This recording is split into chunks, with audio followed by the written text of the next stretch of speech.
Hi, I'm Jeff Nyquist, and this is another edition of Friends and Enemies. I am in the United States, and my co-host Alex Benesch is in Germany, and we're giving a kind of perspective on things that I think that only somebody with the background in the literature in Germany and in the U.S. can discuss. You call it cross-fertilization.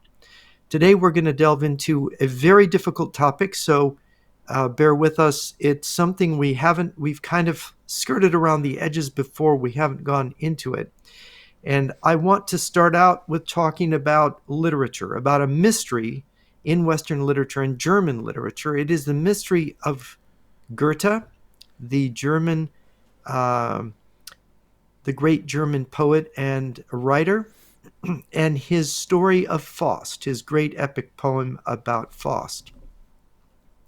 Perhaps one of the greatest poems in the German language, but for an English speaker, and I have read the poem with the German on one side of the page and the English because I want to get the sense of both, and my German's not so good, so I need the help of the English side.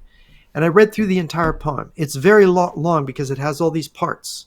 You think it's just over with the first part. It's not. And just to describe this poem to the audience, it starts out, it's sort of almost like the book of Job at first. God is in heaven with his angels, and Mephistopheles, this lieutenant of Satan, appears before him, and they talk about this person on the earth named Faust. And Mephistopheles is sort of given permission to mess with him, in the same way that God gives Satan permission in the book of Job to mess with Job. But it's a very different sort of person, Faust is, than Job. So we see there's this kind of parallel here. And of course, it opens so Faust is this scholar. He's a scientist. He's a scholar, and he's playing around with the occult. He's trying to summon spirits in his dark apartment, right? And then all of a sudden he does this, and Mephistopheles materializes before him and announces himself, describes himself, and this begins this relationship between this devil Mephistopheles and Faust. And of course, it leads Faust is an old man, he's a scholar, it leads him to seeking love in this young woman who he gets pregnant, and he abandons her, and she remains true. She remains good somehow. And at the end of the part one, she goes to heaven. She's found to be guilty. She's persecuted. And then it goes on.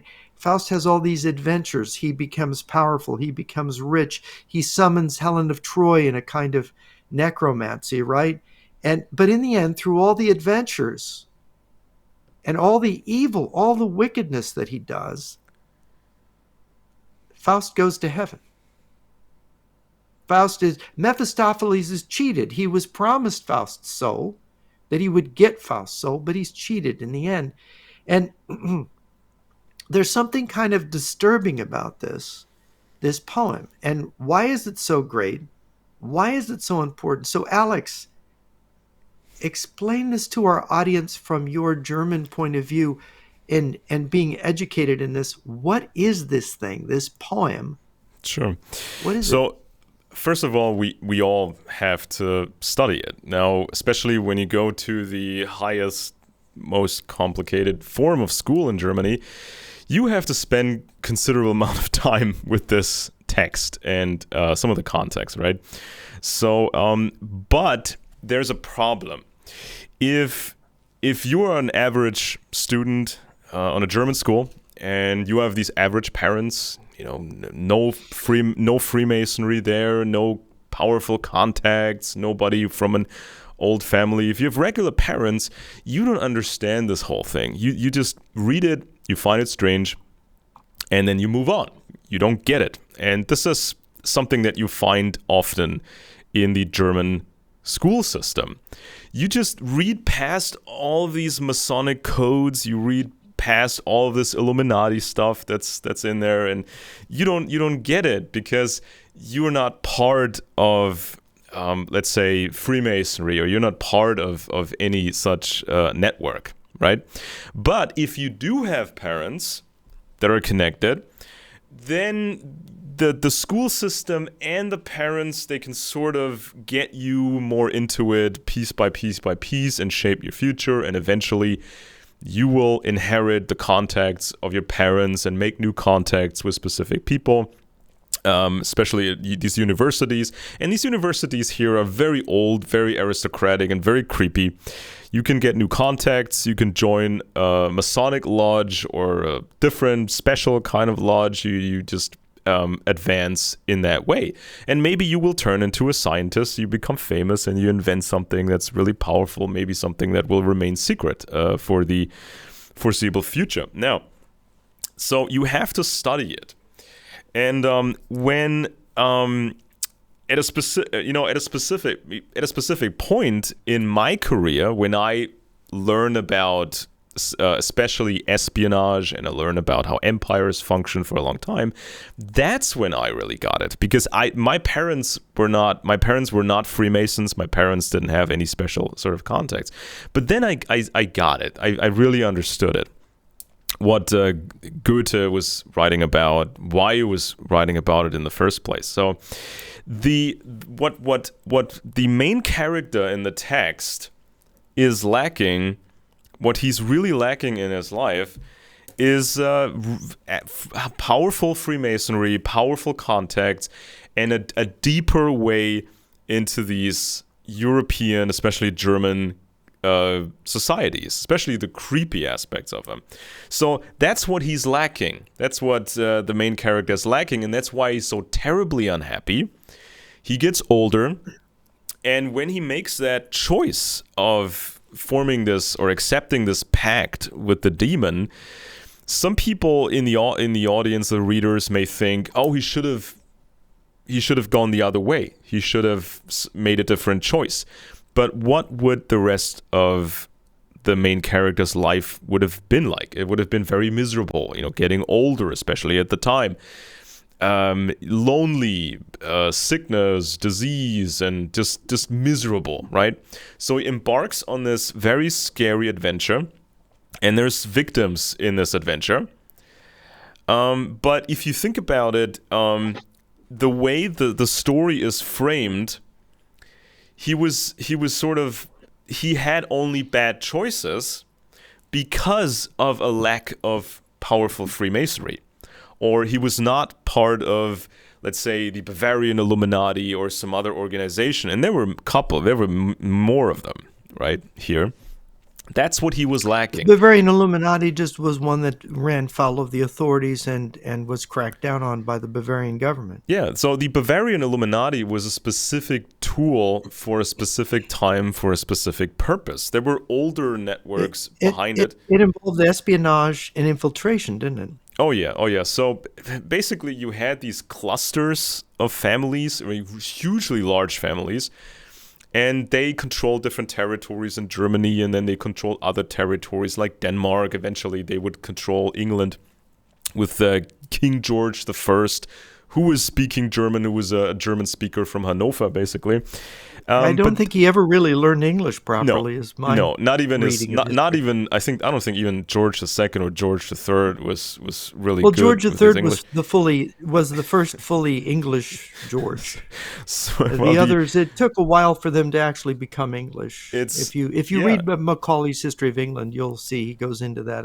And the thing with these people is they come from this almost comically large family cluster. And this family cluster, they sort of adopted these older templates from the Roman Empire and other empires of the ancient world, and they try to improve it. And so they had this large family cluster, something that Rome didn't have. Rome had aristocracy, but they were sort of hating each other for the most part. And but then these new guys. Rome had its families that lasted for a while, but what happened in Rome is when you had like the Julian Claudian dynasty, and there was the occult was, if we go to, for example, Augustus's wife, she used, if we go to Cassius Dio or Cassius Dio and Tacitus, there's the implication that she murdered Augustus's successors by blood, in order to make her son, because she was Augustus's second wife, and make her son Tiberius emperor, and that she used black magic, and it's funny, that whole dynasty, they got more and more degenerate till you end up with Nero, who kills himself. He's the last one, and he does himself in. So is the Praetorian Guard are coming for him, and he murders himself. Oh, what an artist dies in me! He kills himself. But there's this terrible story, and Tacitus tells it in the Annals of Imperial Rome, of family murder, treachery, use of the occult, black arts, all of it implied in this story. And of course, Nero is a guy who marries a man, right? Yeah. He ends up murdering his wife, murders his mother, his wife, kills I think it was his cousin or his brother-in-law, kills all these people and marries a man, and then burns Rome, burns down a big section of Rome. And then, of course, kills all these Christians, blames them for the fire. But yeah, so there are these families, but it's very dark. Now, let me ask you, in Europe with these families, is there also this darkness? Oh yeah. It's like any cliche that people would think of. When the average person nowadays hears the term Illuminati thrown around on the internet and all these self-professed experts telling something about the Illuminati, what pictures come to mind when you hear that term? Well, you think of these.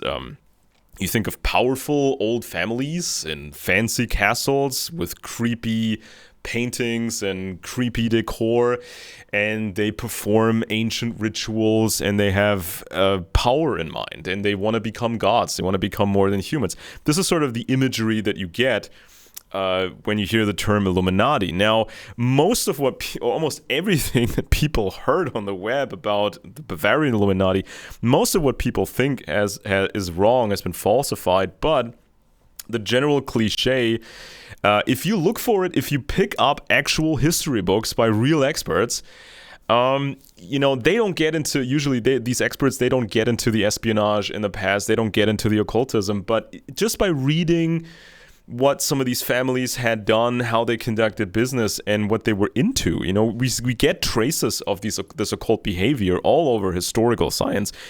When you put these pieces together, then it's that cliche. It really is that cliche. You have families, German families, call it that go back 1,000 years or 1,200 years, and they've become very large, and they're tied to Freemasonry, they're tied to the Bavarian Illuminati, and you can sort of tell that it's a tight-knit group. You cannot just enter this group. You have to, this is a closed society.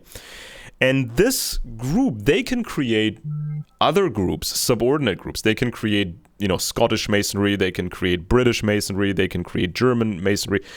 And they also created the Bavarian Illuminati for infiltrating my home state of Bavaria. And so even Goethe, Goethe himself, he was tied. Goethe was tied to the Illuminati and the people running it.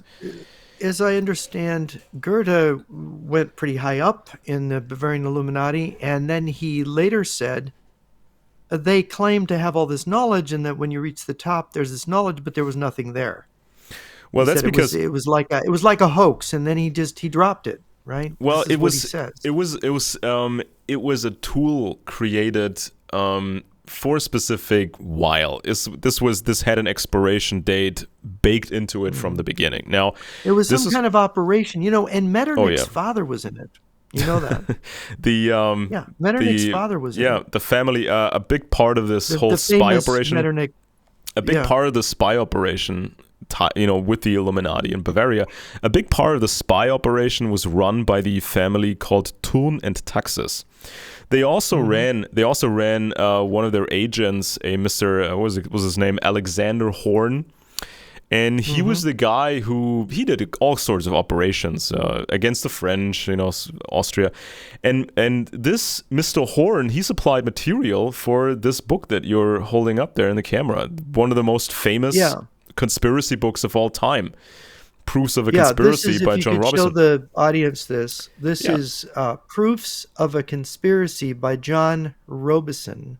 exactly. The camera's on you still. Okay, And is there a so way to get the camera on? this material that was collected by a spy network, this material ended up in this book, Proofs of Conspiracy. It also ended up and shaped another very famous book series of the same genre by Baruel. This was a 4-volume series. There were more editions planned. Right. About the Illuminati conspiracy and conspiracies in general. Yeah. But so this was Can a bigger. Can you show the camera on me so they can see this book? Oh yeah, this was this was a bigger network that Yeah. that was trying to cover its own tracks by starting the modern conspiracy literature genre. Because the Now explain that a little bit. Now this Robison's really an agent of the British espionage system, isn't he? Sure, absolutely, and also That this book is an attempt. This book is an attempt to counter another espionage operation or to hide one. Right? Could you explain what this and what the nonsense, what the truth and the nonsense is in this book? Yeah. So what happened was this. This was a significant intelligence blunder. You know, as it happens in the spy world, sometimes things go wrong. There's a breach, and you fear more exposure. You fear that a wider network or operations may get exposed. This is everyday intelligence business. So what happened was all this espionage activity, with the Bavarian Illuminati, the Thurn and Taxis family, the agent Alexander Horn. They were quite successful for a while, but then this was a British network, really, wasn't it? Well, call it British, but it's more like these very select, very old families that were in control of it. Now, it was attached to, and these families are attached to the British Crown and to the British relatives of the British Crown in that part of Germany where those people came from. Right? Exactly, because these families. Just to explain it to the audience. Originally, some of these family clusters, they occupied or controlled small bits of Germany and some other territories, and then they got control over Denmark. Then they got into Scotland. Then they got into England. Let's take it to the geopolitical level in terms of what espionage has got a strategic objective. If you look at the rivalry between Britain and France, which goes back to the 100 Years' War and before, you have France is being surrounded because you have Britain over the Channel, and they owned chunks of France for a while. They almost destroyed France if it wasn't for Joan of Arc, as we call him in English, as we call her in English. But these territories in Germany basically are on the other side of the Rhine. Or maybe some in the Rhineland and in Bavaria, and they're basically it's an encirclement of France, isn't it? Oh yeah, because there was a multi-100-year battle between certain French families and some of these German families, like the Les Bourbon family of the French. They hated the Welfs, and the Welfs hated them, and so this spy war went on for a long time, and so when the Illuminati of Bavaria, when they lost custody of some of their internal documents, the breach wasn't serious because of the writings themselves, because of course they didn't put any super really important stuff into the writings, but the problem was the publicity that it got. So the Bavarian government was very lenient on the Illuminati because Bavaria was already kind of infiltrated. But it was all over the newspapers. It was all over in pamphlets. This was spreading across the world, all over Europe, America. Everybody was talking about the Illuminati and what role did they play in the French Revolution. And this was part of an information war. Now, getting back to the Abbey, you were about to mention him, and he wrote this book about the French Revolution having the aspect of Masonic involvement, right? Could you maybe outline what he wrote in his book? Well, essentially, the job of the conspiracy writer Baruel, the job was to tell a distorted story of the French Revolution, because he was speaking to a Catholic audience, and Right. it was in the interest of Britain to further destabilize France, because after the revolution there was no real clear order in France, and so to pit the population segments against each other in France, modern conspiracy literature was created. And Baruel told a very simple story. He said that it should have remained the old France, and all this new stuff about freedom and a constitution, that's all of the devil. And so these evil French Masons, with some foreign help, these evil Masons, they tried to destroy France and destroy religion and all that. So this was And destroy the Catholic Church, right? destroy the Catholic Church or push it back. And so this was kind of a very simplistic story. And what Baruel was never mentioning, never talking about, was Britain's influence in destabilizing France. He was just covering these tracks. They did not want the average Frenchman to think in those espionage terms, to really figure out what was going on. And so this is why these conspiracy books were created. And also, it's Baruel and Robison, they both downplayed the actual role of the Bavarian Illuminati. They downplayed that it was, or they obfuscated that it was part of a bigger network with ties to Britain. So what they said was... Right, they didn't want to show the British, no, or at least they were deceived. Could it be that the Abbey was himself the victim of successive I mean, if there's an information war, you have people who are conduits of disinformation without actually being the strategist behind it, right? Oh yeah, I mean, it was so much stuff going on at the time, so many pamphlets, conspiracy pamphlets, and conspiracy books, way more than just Baruel's very famous book series or Robison's smash hit book. There were many more texts, and so some of the stuff... And these texts all contained very important tidbits of disinformation, which people now believe today. Absolutely. So this was pre-anti-Semitism. This was before, the whole before the Jewish conspiracy thing. Napoleon's head of secret police that took this Masonic conspiracy theory and turned it into a Jewish Masonic conspiracy theory. And so by at a later feeding stage, the Abbey false information. Exactly. Right? So at a later stage, this Robison-Baruel narrative was then expanded into this Jewish conspiracy narrative. But at the time, it was like an emergency propaganda campaign because the Illuminati had a problem, and the networks behind the Illuminati had a problem. The internal documents, membership lists, some other stuff, that got leaked to the public, the press. Everybody was talking about it. And so these networks in Germany, these spy networks in Germany on German soil, they were getting worried about this attention, this publicity, because what would the consequences be? People start looking everywhere, looking at the universities, who's spying and recruiting people at the universities, this lodge, that lodge, a nightmare. So what had to be done was to circulate a false narrative and say the Bavarian Illuminati was an aberration, it was ended, and the leader supposedly was Adam Weishaupt, and he did this or planned this on his own. And all these aristocratic members of the Illuminati, they were just duped. They were well-meaning. They had no bad intentions. They were just, fancying the, ideas about freedom and new things. So this was kind of like an emergency operation to... get people's attention away from the actual spy networks and the attention away from Britain. This is why this was created. I just want to interject something here, and you can comment on this.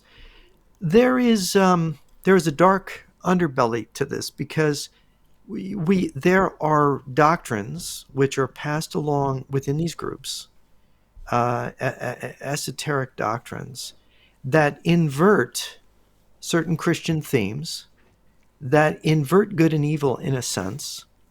And we see it there's also in Jewish mysticism, there is a undercurrent of this, and in Christian, mysticism. And this somehow is very useful to the dirty business of espionage, because people, just as they prefer to use homosexuals or Jews or people dabbling in the occult as agents, a normal person who's a Christian person doesn't want to live by being deceptive, doesn't want to tell lies, doesn't want to be false, that has a conscience, can't do these things. So to be a true secret agent, this mentality of inversion, this ability to be, an Iago, like in Shakespeare's famous play Othello, to be, as Iago says, I am not who I am, right? I don't wear my feelings on my sleeve Yeah. for daws to peck at, he says. And he takes the opposite view of whatever he really thinks in order to deceive his victims. And this is sort of, and we see in Shakespeare's often his villains really exemplify this. And of course, there's the theory that Thomas Marlowe really wrote Shakespeare, and that Marlowe was a spy for the British Crown, for Queen Elizabeth the First, and that he faked his death in a bar fight, and that he really lived on to write these plays.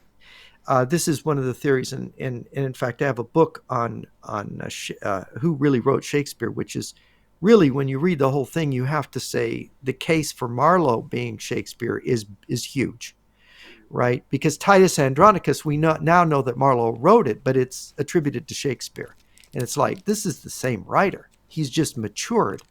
So there are these occult references and these inversions.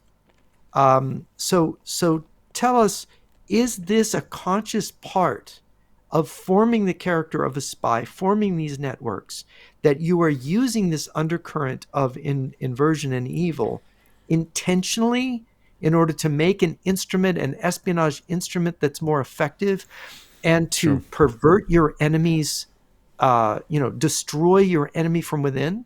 Sure. I mean, there's different ways I think this has been played and used. Now, for example, when you talk about a modern spy, and we had a whole episode of this show about the decline of the CIA, how it's, they recruit woke people and they're not risk takers and they want to spend their time on woke issues at the agency, at the CIA. But modern agents, they have a mindset of achieving security goals, running operations, then you go home and you live your private life, and this is the bureaucrat, the empty bureaucrat. And so modern spies, they often lack what spies had during the Cold War, even before the Cold War. Like this passion for your country and this passion for, the dominance of the country that you're a part of, right? So this was when people talked more openly about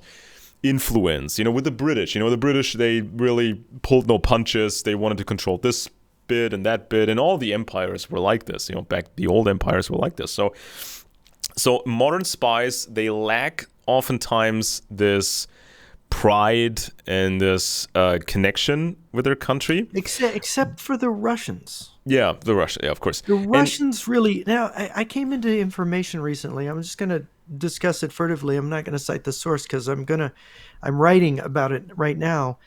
That Felix Dzerzhinsky, the founder of the Cheka, and his deputy Menzinsky, were studying the occult and set up a unit, a secret unit in the Cheka at its very beginning. And Menzinsky, who spoke Mandarin, who understood Eastern and Western esotericism, was sort of in charge of this. And there was a scientist, a Russian scientist, who I will name later, who was put in charge of this idea of, it was almost like remote viewing in its time, reading thoughts, early parapsychological experimentation, and that they were aware of this. And of course, Menzinsky and Dzerzhinsky were not, this is really weird, they were Bolsheviks, right? But they weren't working class people. They were both aristocrats. Yeah. See, Exactly. Dzerzhinsky was in the prisons of the Russian Empire in Poland. He was Polish national, and so was Menzinsky. So that it's ironic. The founders of the Russian secret police were not Russian. The modern Bolshevik secret police, they were Poles. Of course, Poland was largely in the Russian Empire then. And this they were connected in with theosophists, which of course theosophy came from Madame Blavatsky, who was Russian. And so the Russians. Is it possible that the effectiveness of the Russian special services It's a cult. is because they retained these occult traditions Yes, even under the exactly. Bolsheviks? Because if you have a cult system built into it, or it's attached to it, like for example, you take specific Russian brands of occultism and you attach that, let's say, to the KGB, for example, or you have a cult dynamic in general with the KGB, right? So it's more than just our empire and the socialist ideology. It's becoming an actual cult, and when you have that attached to intelligence, you totally control your intelligence officers and the important assets, because now you're controlling their spiritual world as well, not just paying them the money, training them, giving them a security clearance. You also control their private thoughts, their spiritual world. You control it all. And so when the Europeans did that, they were becoming really good at this. And you can see the traces of this in a text, for example, like Goethe's Faust. Now, Faust is the main character in that text. And he seeks political power. Faust actually goes for political power, right? But he's lacking in proper mentors. This is what he doesn't have. So he has Mephistopheles, though. He has Mephistopheles. But this is not the perfect mentor for him. So he has the choice of living the rest of his boring, miserable life. He has the choice of making a deal with this demon. But these are bad choices for him. What the real choice should have been, and this is kind of implied in the story in the context, his real choice should have been is to have these contacts, is to have these experienced mentors in the experienced networks, and they could have shown him a better way. Not living outside of the occult, not living a boring life, not trying on your own and messing with the demons without a proper mentor, but to have a mentor, to have a structure. And this is this is sort of part of the subtext of what Goethe is telling his. I'm absolutely certain, and you can tell. Wow. I mean, you can tell by the life of the author as well, Mr. Goethe, and what he was part of. Besides the Illuminati, which was created for us. Now, have you read Eckermann's Conversations with Goethe? No. That's a very interesting book. And Eckermann was a young aspiring author who hung out with Goethe in his old age and wrote about his daily interactions with Goethe. And it's actually one of the best. It's better than all of Goethe's books, to be honest. I mean, for me. But it's very strange because Goethe comes back in his old age to write more of Faust, because he's been writing it during his whole life, it seems. He's been putting this thing together. And it's very odd, right? How do you understand this construction of this poem over time? Well, the thing about it itself is this. Now, when you read a story like this, and it's constructed with these fancy words, and it's a very competent grasp of the German language, it's not just a neat way to tell a story. Just like when you go to a Masonic lodge and you have to memorize these ritual texts, it's not just about the text being pretty. They expect you to recite the text word perfect, if you can manage it, because that's what the ritualistic, that's supposed to bring forth the ritualistic power of the words. It's not just words. It's like an incantation. It's like word magic. It's like performing magic. So and it's supposed to inflame the imagination? Is that what it's supposed to do? Well, Goethe, I mean, of course, Goethe was not allowed to spill any any hard secrets. It's just supposed to be a door opener. It's just supposed to be kind of a way to tell more people or insinuate to more people that you should get in contact with powerful circles and get a real mentor, and maybe you can progress further. Now, with Goethe's words, the words are ritual. It's in themselves. It's not just trying to tell a story or express an emotion. It's the whole thing is ritual. It's like a Masonic text is ritual. So the poem is a kind of initiation. Yes, absolutely. In stages. Yes, and it's like for different. Yeah, okay. There's one. I think as far as I know, there's one actual explicitly occult form of art, which actually comes from Scandinavia. It's called black metal. It's a very some people it's not just rock music. It's very, very dark. It's kind of Nordic, and it's been associated ever since with Satanism and the occult. And what people don't understand is if you take a different type of extreme metal and you compare it to black metal, there's a whole world of a difference between them, because the normal extreme black metal band, they want to express a human emotion, like anger. So if you listen to metal music, it's just anger, a human emotion. But black metal doesn't try that at all.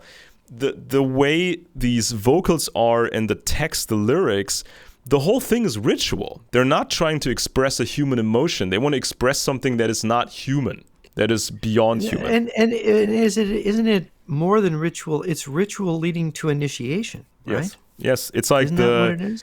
Exactly. And so when Mr. Goethe was around, he was connected to very influential circles, like these old families. Now, for example, when Goethe was only 26 years old, this was in 1775. So Goethe is still young, 26 years old. And then he joined the court of the Herzog Karl August von Sachsen-Weimar-Eisenach. It's a very fancy sounding name. Now, some people may find that name familiar because Sachsen-Weimar-Eisenach is not too far away from Saxon, Coburg, and Gotha, which is part of the British throne, or has been part of the British throne for a long time. So, and even when the Bavarian Illuminati got busted in public, and the former leader of the Illuminati, Mr. Weishaupt, guess where he was escaping to? He was escaping to Sachsen Gotha Altenburg, which it was called back then. So the names kind of shifted a bit, but I think it was Sachsen Gotha Altenburg. That's where the former leader of the Illuminati escaped to. So these families are and clusters. Please explain, why did he escape to there? Maybe you can make it explicit for us. Because Germany was not a unified empire. This was not like in England, where you just have the same laws. Did it belong to the families connected to Britain? Is that the idea? Well, yes. I mean, when you look at the year 1775, for example, when a young Goethe went to the court of Sachsen-Weimar-Eisenach, that's already like 2-3 generations into the new British kings. You know, King George I, King George II, King George III. They spoke German. Well, I mean, especially King George III is young, is fairly he was young. He came to the throne in 1769. I don't remember the exact year, but the first King George. The first King George spoke German, or only German. King George II spoke German, and it was a huge family cluster. It was not just these few guys; it was a huge cluster. And so, when you talk about these families or these lines, it was a different government in each part of Germany. This was not like in England. In England, this arrangement. Just to give people a historical background, this arrangement is very odd. The Tory party was not initially the party supporting the Georges. Only in it was the Whig Party that supported them, the party of Parliament, the party that wanted parliamentary Yeah. government to be dominant, right? So they had a limited Yeah. monarchy, and this was to, of course, you had James the First, and of course, his son was Charles the First, who was beheaded in the English Civil War, and of course you had the attempt to form a republic under Cromwell that failed. You had Cromwell as the protector, and then back King Charles II comes in. And these are the Stuarts, and then James II, and James II's overthrown in the Glorious Revolution. And this is how they end up trying to say, well, how do we get a limited monarchy? We'll invite this Yeah. German over ultimately, and then the Parliament will limit his power. He'll accept the limited power because we're giving Yeah. him this throne. And of course, what happens when you get to George III? He's very popular, and he's able to win over. Finally, the Stuarts have faded away, and he's able to win over both parties. He's got Whigs on his Yeah. side, he's got Tories on his side, and this is how the monarchy becomes very powerful all of a sudden. And this is what starts to oppress America, Yeah. triggers the American Revolution, and of course, it's very Oh funny. yeah. Just a matter of years after the Americans win their independence, the French Revolution begins. Yes. And now, and And all and of that. you are saying the French Revolution's inspired by kind of the British are taking revenge using their clandestine services on the French monarchy. Well, the British intelligence services were certainly involved in the French Revolution. Now, of course, Because the French really humiliated the British in the American Yeah, Revolution. exactly. They And so intervened. They won, I think, the only naval victory I can think of where the French Navy actually beat the British Navy was during that end phase of the American Revolution, which Yeah. allowed at Yorktown the British Army to be trapped and have to surrender.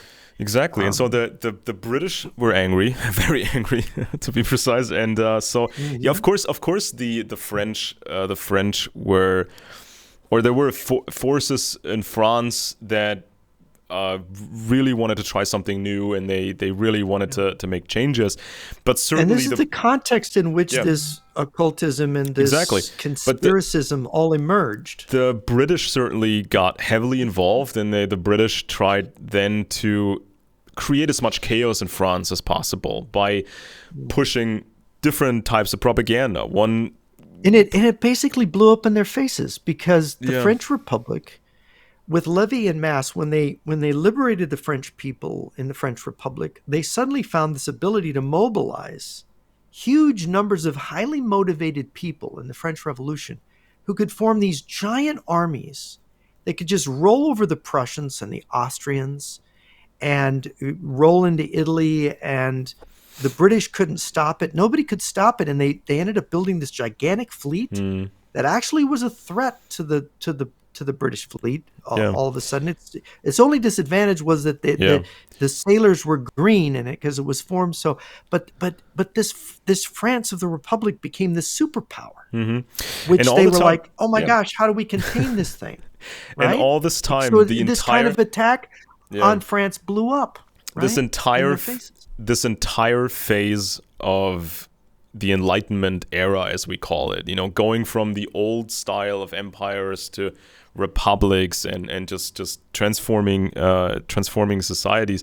Now, during that Enlightenment, there were certainly very old networks, very powerful networks that, especially these German families or Germanic families, they certainly try to subvert the Enlightenment, try to infiltrate it, and try to control as much of it as possible, be it in England, be it in France, German soil, even in the United States. They always try to use the espionage techniques that we now understand very well from our modern Now, era. I'm going to mention something you mentioned before about this, which is very important to mention at this juncture, and that is your idea that you had this powerful idea of freedom coming out of the French Revolution that made France the superpower, and it was part of the secret of the British Empire. Freedom was part of the secret, that they had a certain kind of freedom they allowed. But they did not, and it was their economic freedom.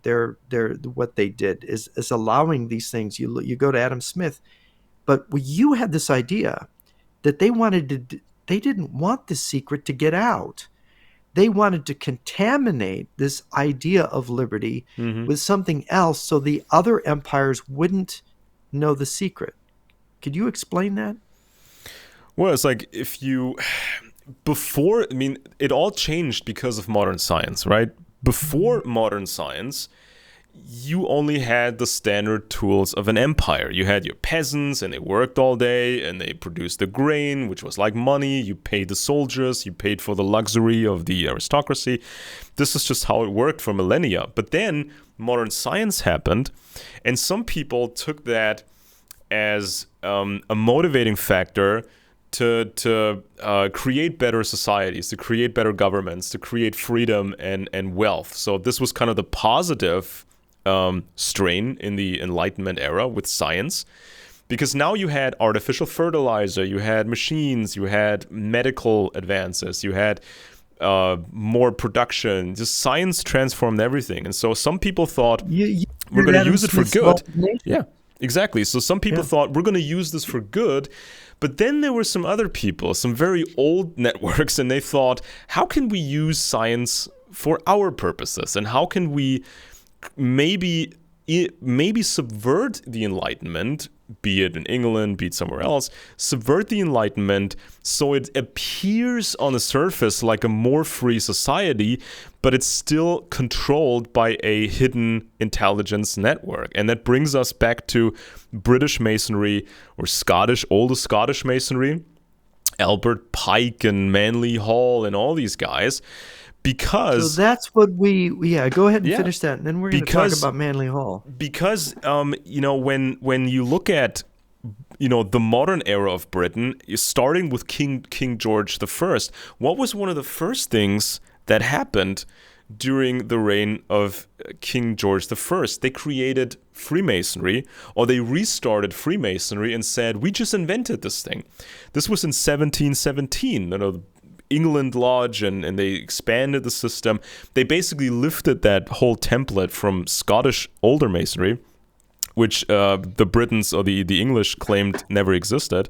They claimed the Scottish and Scottish by didn't the have way, it. for those who want to read up on a more modern journalistic coverage of this, Stephen Knight has written the book The Brotherhood, which is really about British Masonry. Oh yeah, this is a very good book. Yeah. This is a very good book, and so then.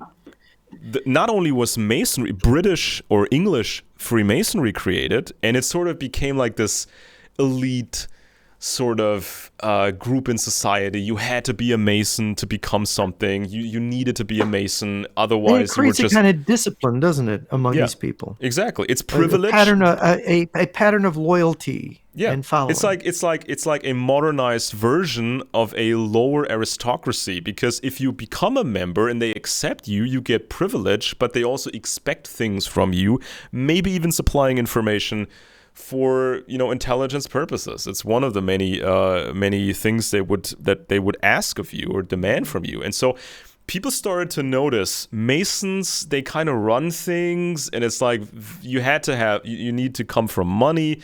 You need to come from an older family, or you need to be successful in business. You need to be a brilliant scientist. Only then can you become a more high-powered Mason, or a Mason at all. And so then, almost instantaneously, when they created English Masonry in 1717, there was a restart of the major scientific organization, which was called the Royal Society. Now, they existed before, during the Stuart era, but during the Stuart era, these Royal Society people, they were sort of in between science and the occult. So they were into Rosicrucianism, they were into really crazy stuff, but they were also scientists, right? But then, Sir Isaac Newton, if you look at Sir Isaac Newton's life story, he's in this thing. He's looking at the Great Pyramid. He's interested in astrology. He's going into biblical history in the ancient kingdoms, and yet he's doing he's basically figuring out the math of gravity and the planets and how it all works in the solar system. So it's this is all kind of coming down. And I want to mention this, getting to Manly P. Hall and the origins of all this is Manly P. Hall was considered one of the great American Masons, and we've mentioned Albert Pike. And this is where it gets to there's a philosophical strand which leads to a divide in a kind of philosophy, which a philosophy of mysticism. This book here, I'm going to quote from this book here a little bit. This is a very strange book. This is by Henrietta Bernstein. She was a friend of Manly P. Hall and his wife.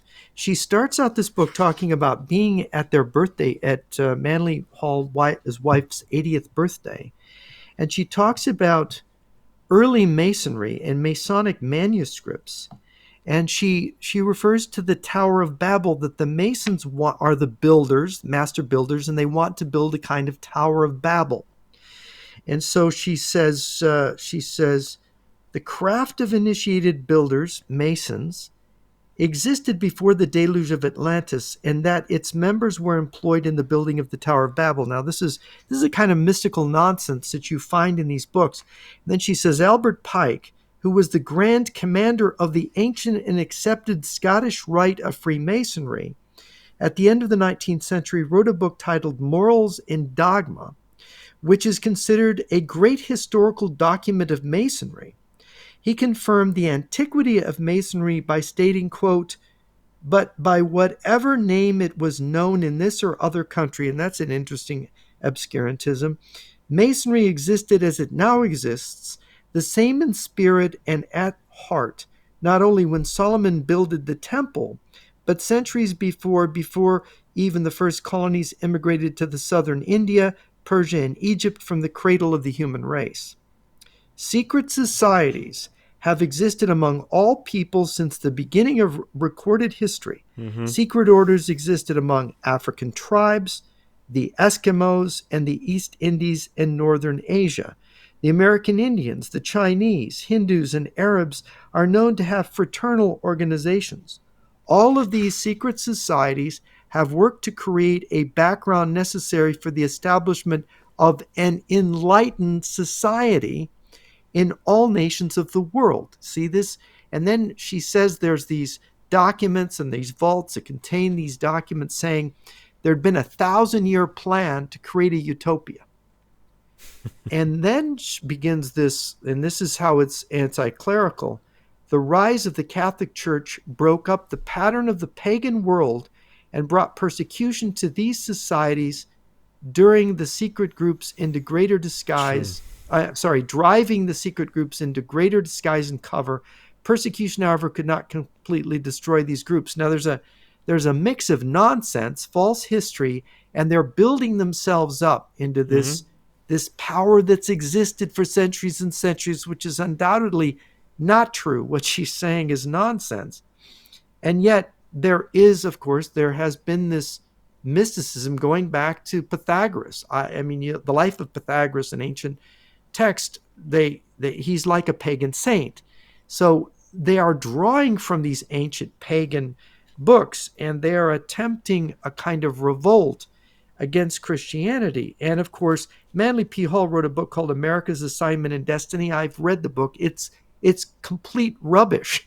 Yeah. The book is nonsense. Yeah, and but this is what these people believe, and I want to ask you: did their imaginations run away with them, or is there some kind of espionage usage of this group as well? Well, they don't necessarily speak or write in a literal sense. So it's like as we talked about the writings of Goethe.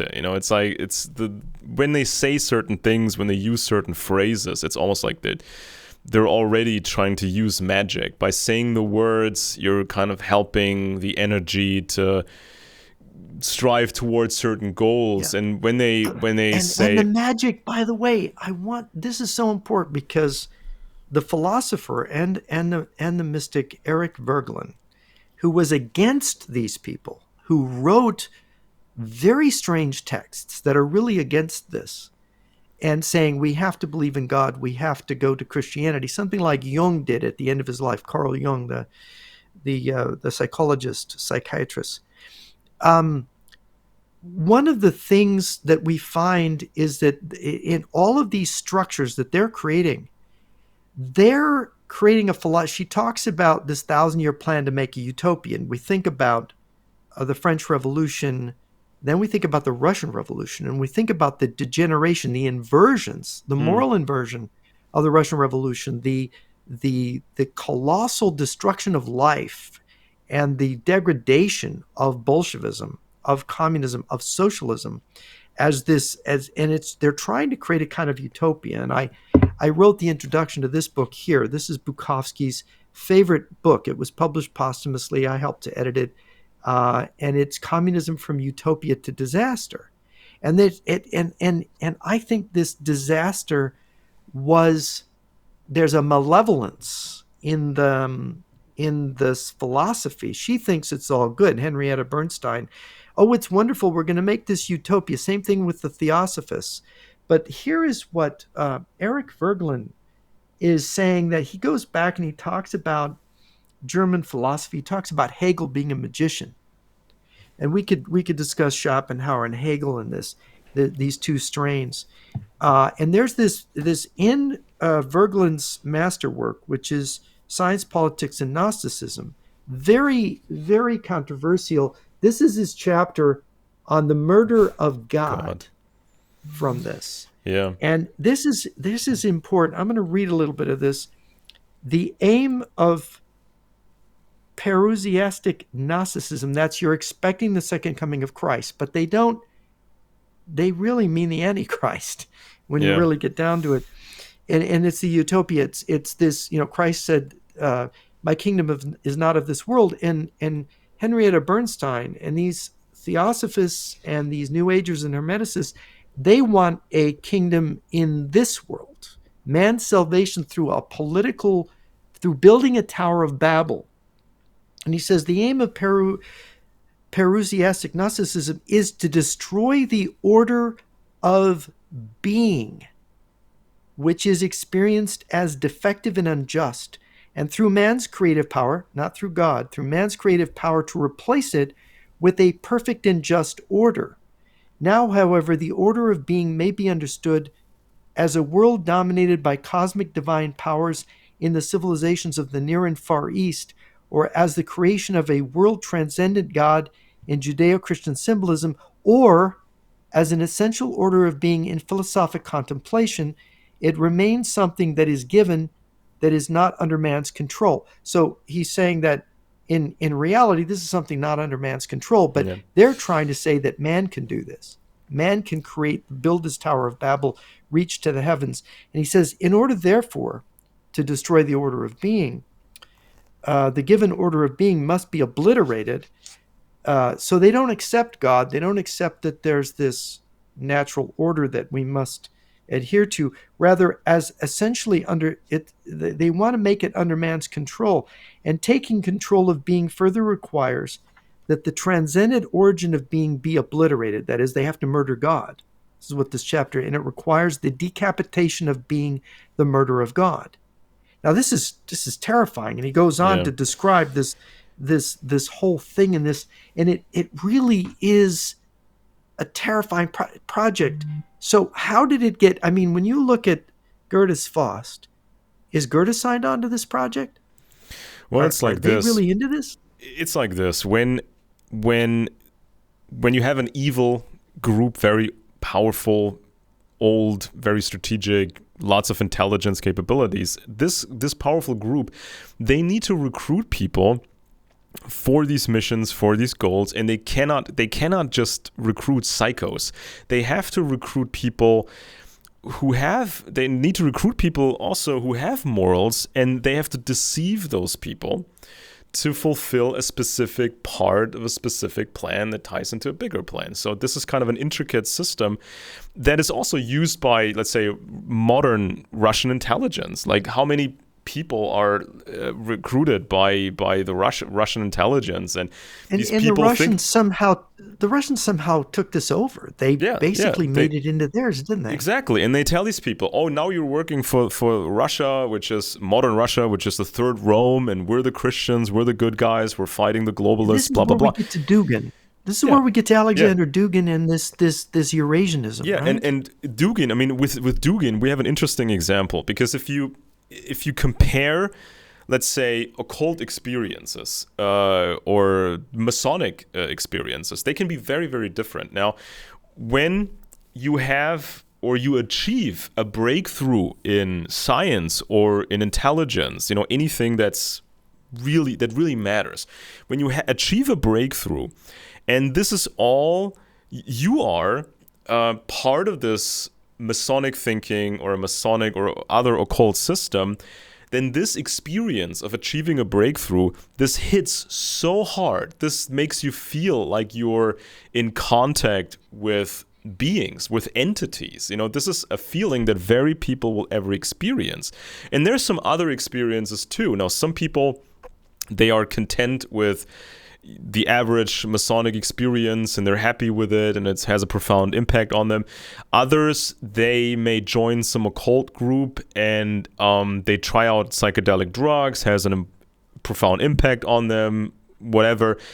Some people, like the Dugin types or maybe some others, they commit some evil acts against innocent people, and then that has a profound impact on them with their religious And occult thinking. this is sort of an initiation for them, right? Yeah, exactly. To do something perverted, right? But it's more exclusive if it's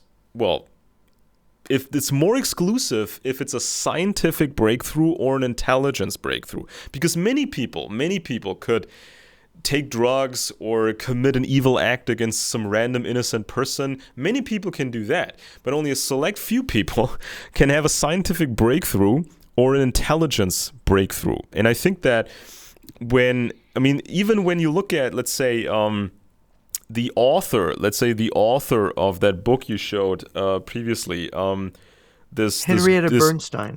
This John Robison guy, right? Oh, the Robison. The conspiracy, okay. the conspiracy author who wrote the first mega best-selling book of the conspiracy genre. Mr. John Robison, he was a very high-ranking person in the Royal Society for Science. He was part of that Royal Society for Science, which is a sister organization of British Freemasonry. So this is why I think this is where this spy subversion happened. This is how the subversion happened of the Enlightenment, because some of these old families, these evil old networks, they recreated Freemasonry. They restarted the major scientific organization, and they taught people, the people they recruited, that when you have a breakthrough in science, medical, weapons, building, whatever, or intelligence, if you have a breakthrough, this is a religious experience for you. You feel like you are in contact with the entities. And so I think this is how the system worked so successfily for so long. And tell me, now I'm looking at the Julian-Claudian dynasty.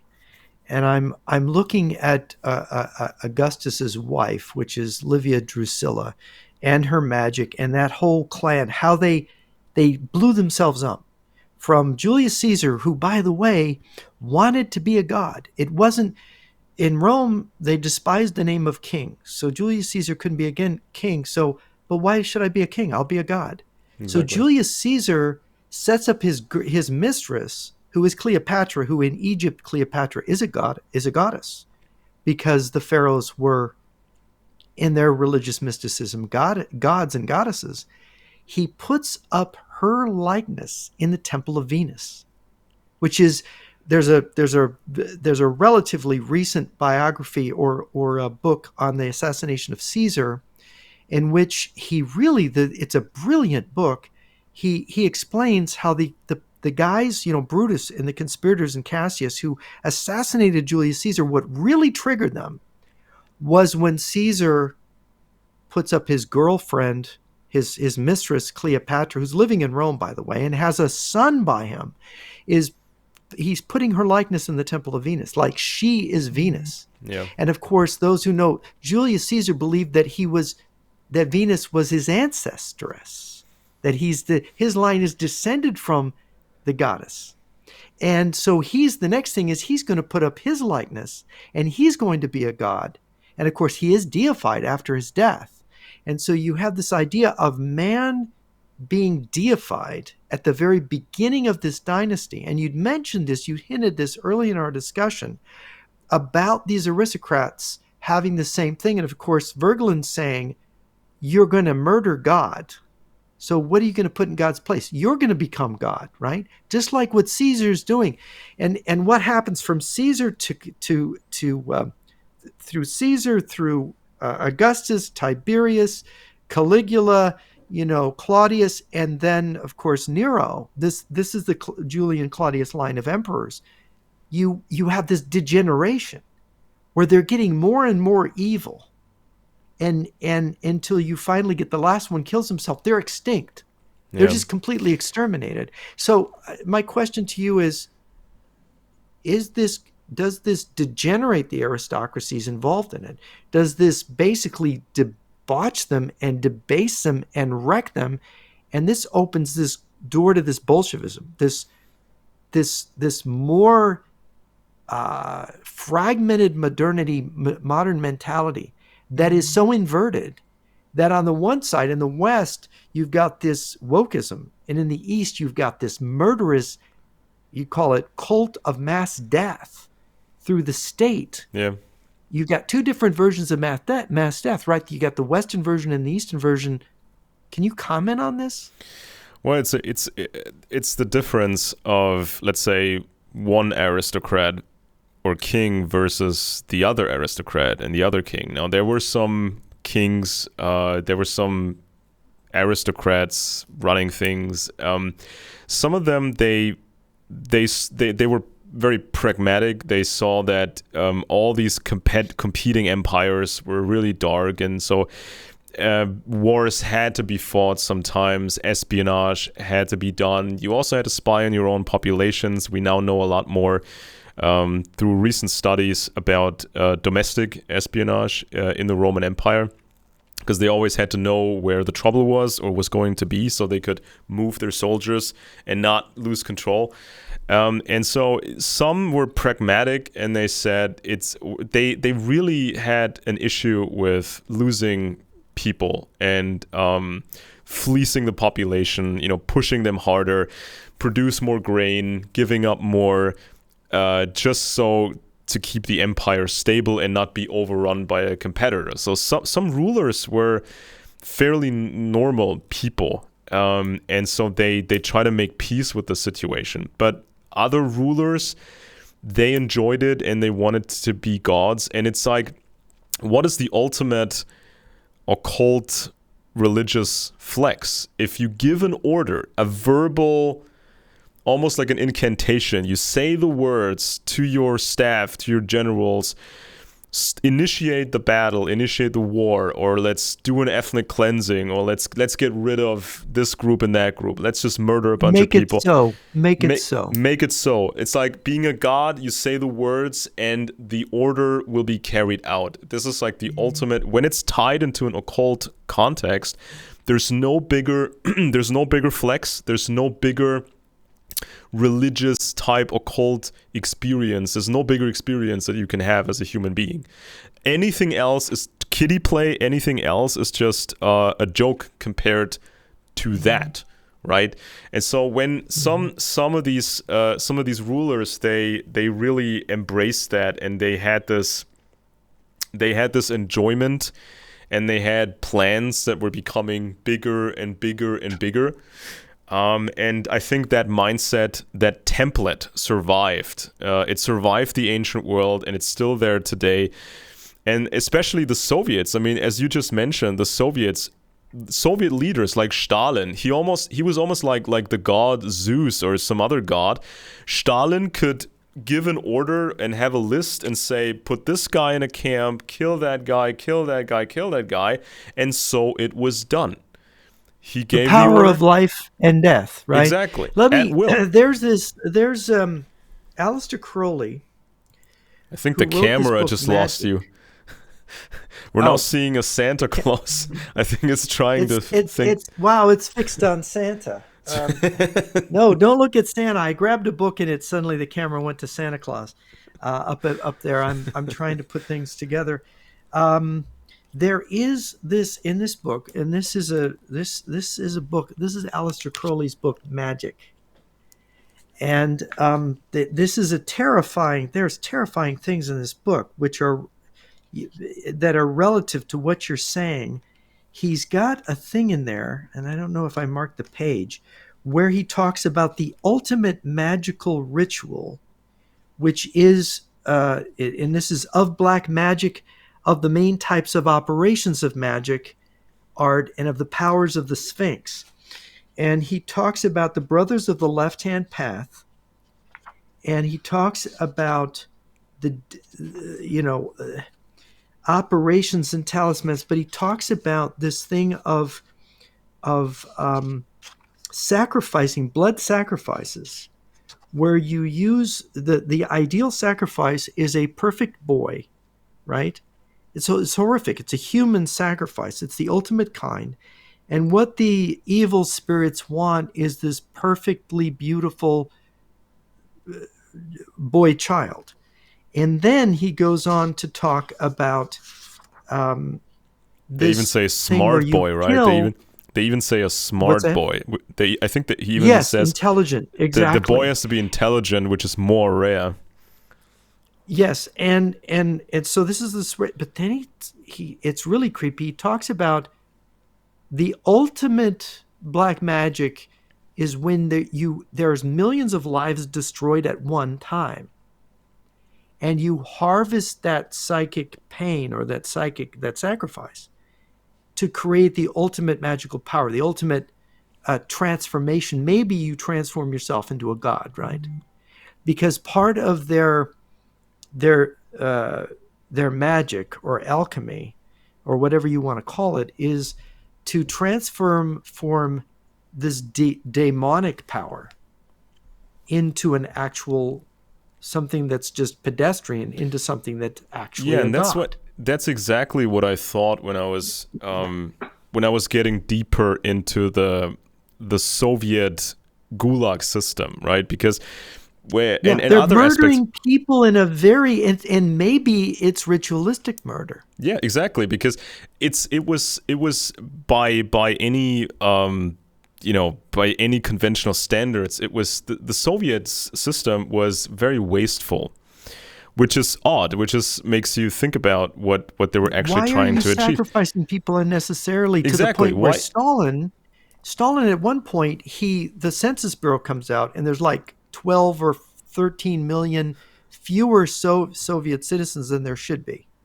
Like this is like 1937, and it's like he has the entire Census Bureau executed. He wipes them all out. And this is in Robert Conquest's biography of Stalin, as I remember. And it's like, why does he do that? And he doesn't even tell anybody why he does it. He hires a new Census Bureau, and they all have an instinct to survive, and they all just understand that they have to make the number Yeah. higher, Exactly. right? And it's like when you think about it, when you read, let's say, a relatively new study on the Soviet Gulag system, like Anne Applebaum's book, and there's other great studies that came out in the last couple of years, it shows you how wasteful the system was because it was completely inefficient. They couldn't make profit, they couldn't make money with these slaves. They were housing them, making them suffer. They were making almost useless. They were performing useless tasks unless there's a hidden purpose behind Yeah, so it, these right? canals, they had to build canals that were not really The used White because Sea Canal, of course, they were famously, not that really Solzhenitsyn writes about. they were Yeah. not really used that much. There were other projects, just like in communist China, where they were making people work so hard, which could have been done by a few experts with machines, right? And so it was so wasteful in a system that didn't have that much money in production. It's just really odd. And then when the collective fear was becoming so great, too many people were arrested, too many people were put in these camps or executed. And it was so wasteful. And even higher ranking Soviets or higher ranking Chinese communists, they started to wonder, aren't we wasting our resources here? Couldn't we Yeah, make this is crazy. Couldn't Yeah. we be pragmatic? See, this is when these pragmatists come in, when they say, oh, Sergei Kirov wanted to be more pragmatic, and some Chinese guys were trying to be more pragmatic, and they say, And couldn't Kirov we got murdered. couldn't Yeah. we just be nicer to these people, still have a dictatorship, but be nicer? It would be more productive. We'd have more production and money, and we could blah, blah, blah. But the answer was always no. And they needed the collective suffering. And for some strange occult reason, they needed the collective fear. They thought, Now here, now to finish your thought, this is from Eric Verglin's autobiographical reflections. And this, no matter how many times I read it, this is exactly what you're saying. It's called Concerning Ideology, Personal Politics, and Publications. And he writes, ideologies, whether positivist or Marxist or National Socialist, indulge in constructions that are intellectually not tenable. So you're talking about pragmatism, and he's saying this doesn't even make any sense. And he says that raises the question of why people who otherwise are not quite stupid and who have the secondary virtues of being quite honest in their daily affairs indulge in intellectual dishonesty as soon as they touch science. And this gets to the perversion of science that you'd mentioned before. And he said, the overt phenomenon of intellectual dishonesty then raises the question of why a man will indulge in it. That is a general problem that my later years required complicated research to ascertain the nature, causes, and persistence of states of alienation. And here he says, all right, these people are alienated. There's something wrong with them. What are they? And of course, a psychiatrist in the 19th century was called an alienist back then, because he was looking at what is the perverted personality, the psychotic personality is alienated. And then he goes on and he describes these personalities, and he explains how he got to hate National Socialists and, of course, communists. And he says, the reason for my hatred of National Socialism and other ideologies is a quite primitive one. I have an aversion to killing people for the fun of it. I or mean, the occult imagine energy that. of He goes, it. what? Yeah, and he says, what the fun is, I did not quite understand at the time, but in the intervening years, the ample exploration of revolutionary consciousness has cast some light on this matter. The fun consists in gaining a pseudo-identity, right, murdering God and becoming God, through asserting one's power optimally by killing somebody. A pseudo-identity that serves as a substitute for the human self that has been lost. Oh. Oh my gosh. I mean, Yeah, this and is profound. Yeah, and maybe, and we've talked about this before on the show. So maybe the Holocaust was Hitler's pet occult project. Maybe he thought he needed that suffering and dying to draw the energy and to be more successful as a leader, to become a god and just achieve his other goals. So maybe, and of course, Himmler privately admitted, and this is found in some obscure records. Himmler privately admitted to his doctor, his Finnish masseuse doctor, that when he took him on his train, he had a rail car totally committed to religion. So he had all these theology books, Christian, but he also had other mystical books.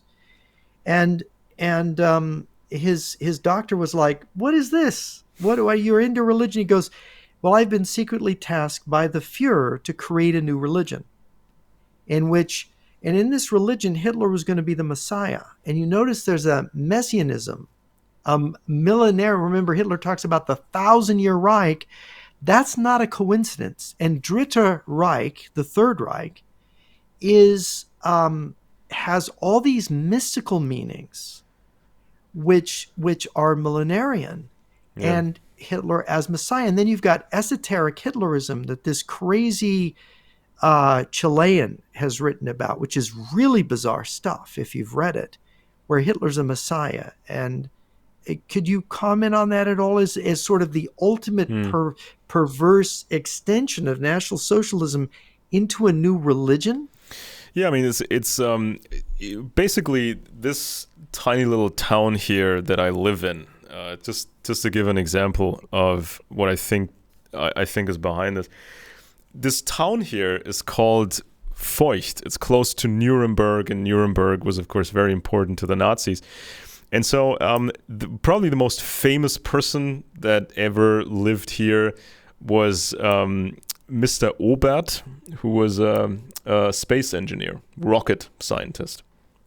And his protege was Wernher von Braun, who is more famous. You know, his name is more known to people around the world. But the original genius or evil genius was Mr. Obert, and we have a museum here. I think there's some roads that bear the name. Well, he's considered the father of rocketry, is he not? Yeah, and there's a road. There's at least one road in this town that's named after him, and we have the museum and everything. So this guy, he had plans to build, or envisioned plans, not just to make rockets, but to make an orbiting space station that could fire rockets downwards at targets. And I think that space station that he envisioned was put on the cinema screen by Stanley Kubrick in 2001, Space Odyssey.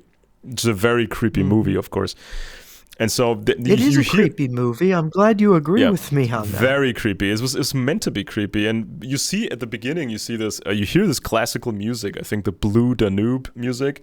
Mm-hmm. And it's almost like a dance. It's like this nice looking space station, and there's like this ship docking to it, and so this whole idea was to have an object in space orbiting Earth, something that may impress the gods, basically. Because if you're a human being trying to become some sort of a god, or trying to become more than a human, how do you impress the gods? How do you impress these beings, these entities? You have to do something build the grand. Tower of Babel, which the space station is the ultimate Tower of Babel, is it? You not? have to create something big, or you have to destroy something big. It has to be big, right? And it has to be wasteful, right?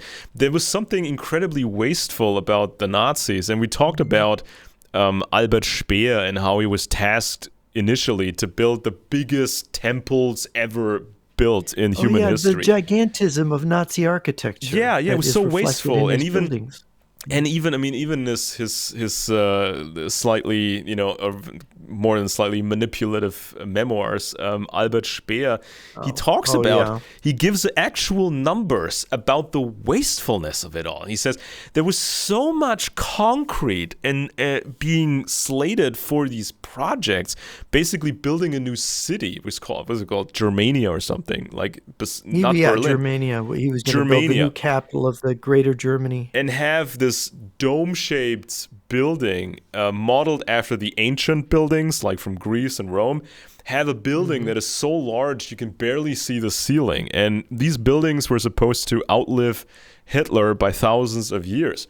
And so the staggering number being tossed around in Speer's memoirs, the concrete and the workforce, it was so wasteful. Why were they being so wasteful? And he just chalks it up to arrogance and grandiosity and blah blah blah. But what about possible occult reasons? Because wastefulness implies power. I have the power to be wasteful, like the universe, because pharaohs in their pyramid building. Exactly, because if you look into space, and that, of course, the Nazis were really interested in space, and this was at the time you had better telescopes, and you understood kind of how big the universe was, and the universe seems almost wasteful, and that makes it seem so powerful, right? Because it's so large, and there's so much energy, and there's so much matter, and it's like we're not used to that, because usually our resources are scarce and we have to make do with what we have, but the universe seems wasteful, and the Nazis wanted to be wasteful. And now you're touching on something that I've just seen one of the researchers who has done research into NASA, saying with NASA there's this occult element, and with Werner Oh yeah. von Braun and these other connections, there's a connection between the UFO and the occult. There's a connection between these inspiration of these space people and rocketry. We've got, what is his name, Parsons, the American rocket man, who was with L. Ron Hubbard, and they conjured a little man in the desert in New Mexico that had been something, a creature that Aleister Crowley had conjured in 1918 in New York with some German woman, and that Crowley wrote in his letters, those idiots, did they close the portal after they summoned this thing? It's like what is he unleashed into the world? And you've got people like Carl Jung cited in rumors telling the United States military, this is a Babylonian death cult. What are Hmm. you, have you played with? Humanity can be destroyed by this. I mean, really scary rumors and stories about this, and I think in a way we're kind of closing the circle and reaching all the way to the present now. Are we Yeah. not? I mean, the Stanley Kubrick, the movie director, he was initially contracted to make a positive movie about the NASA space program. And he kind of, as far as I remember, he kind of made it look like he was going to do a positive movie. But what he then delivered was one of the creepiest, darkest movies of that era. And so they, Which it might, does that movie possibly relate to his Eyes Wide Shut movie, which is also very sure, creepy, and sure, all of his it movies seems to are be about, like a yep, warning movie, doesn't it? all about, I think all about all movies from Kubrick are, all of his movies are essentially about the same thing, that human evil organized force throughout the ages, all aspects of life, because he covered so many different genres. People were wondering, okay, now he's making a science fiction movie, then he's making a period piece, Barry Lyndon, about this guy who becomes an aristocrat by scheming his way upwards, and then he makes Eyes Wide Shut. Nobody understood what this movie was about, like this doctor who stumbles into some Illuminati party. Then he makes all kinds of different movies, and people are wondering, why is he covering all these genres? But I think underlying it all, he was always making a movie about the same thing. He wanted to understand human evil in its organized form, and so he was going through different periods in this screenplays. Even the ghost story Shining is ultimately about human evil. It's not just about ghosts or whatever. And it's this evil It hotel. is really always about human evil, but there's also a demonic Yeah. element always somehow in the Oh yeah. background. Yeah, and in Yeah. 2001, the movie starts with these prehistoric human monkey creatures, and they discover this monolith. And once they discover Right. this monolith, the evil begins. It's this monkey creature that understands how to use a weapon. It's a scientific progress. They're using weapons and they dominate with these weapons. And so then comes a jump cut. Now we're in the modern day, modern era. There's a space station. But things really haven't changed, and they're finding another monolith, I think, on the moon. And then the next jump happens. The next phase of the human, this evil journey begins. And it's just you can tell at the end of the movie when the protagonist, this astronaut, he's going through this psychedelic journey, and then he's ending up in this weird room. He sees himself and he's suddenly aging, so none of it makes sense anymore, because supposedly there's this dark force that is beyond our capabilities and beyond our understanding, and these beings, I think at the end of the movie, they can be wasteful. They have all this power. They can do things that we don't even understand. And so this is kind of what Kubrick was always talking about, and especially when when you watch Barry Lyndon, you understand that Kubrick understood European history for the last couple of 100 years. So he was, and then with Eyes Wide Shut, he demonstrates that he understands the continuity of old style occult networks, old style rule, and how this still is going on to this very day. Because in Eyes Wide Shut, the story is about this doctor, I think in New York, but I don't think they ever say that name. It's this doctor. He is kind of somewhat upper middle class, and he has a nice life, but he's bored. And his friend, Victor Ziegler, invites him to the Christmas party. And if you watch the Christmas party, there's all kinds of occult symbology. There's this 8-pointed star in the background, and it's implied that these people like Ziegler, they're not celebrating a Christian holiday, Christmas. They're celebrating an occult, ancient holiday. What is the 8-pointed star? What is the significance of that? Well, this is the Star of Ishtar, and there's different ancient stories. Babylonian? It's been known in more than one society, and all of these ancient stories, there's always 10 different versions of it, and sometimes, of course, they merged different stories or they adapted a story like that. So you see these symbols everywhere at the Christmas party, but most people don't even notice it. And there's some other Masonic codes thrown into that. There's a woman overdosing in an upstairs room, and Ziegler needs the main character's help in dealing with that situation, discreetly, of course. And in that bathroom, I think, you see there's like this towel in the background that looks exactly like a Masonic apron. It's like another little, hey, that's what's going on. And you can tell that Ziegler has a public face and he has a private face, and the private face is much darker. And he's a very powerful, connected man. And then, one way or the other, this doctor, this main protagonist, he hears about this exclusive party with women, and it's the best thing ever. And he knows where to go. He knows he needs a costume, like this hood and a mask, and he knows the password. So this idiot actually goes into a cab, gets driven to this castle, basically, and he enters the party with the password. But they figure him out. They expose him for not being allowed there. They know he doesn't belong there. Yeah, and so he stumbles into this party. It's a castle, and everybody is in costumes and masks. One person actually wears a devil mask while having intercourse, which happens a lot at this party, but it's stylized. It is ritualized. And then, of course, a woman intervenes on, I think, Dr. Bill Hartford's. She helps him. She gets him out of trouble.